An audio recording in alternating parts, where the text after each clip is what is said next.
আজকে আমি আমার শাশুড়ি মায়ের বিজনেস শপ থেকে দুইটা রেগুলার ওয়্যারের ড্রেস নিয়েছি।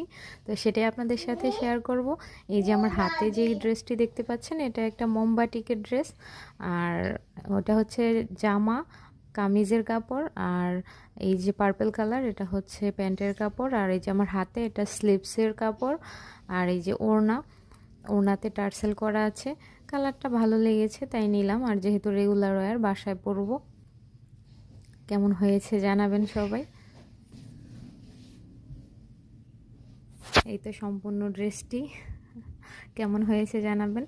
আর এই হলো আরেকটা ড্রেস, এটাও পার্পল কালারের মধ্যে হয়ে গিয়েছে। কি করব, দুইটাই সেম কালারের পছন্দ হয়ে গিয়েছে, তাই দুইটা সেম কালারই নিয়ে নিয়েছি। অন্যগুলো যেহেতু আর পছন্দ হয়নি, তাই যে দুইটা পছন্দ হয়েছে সে দুইটা প্রায় সিমিলার কালার।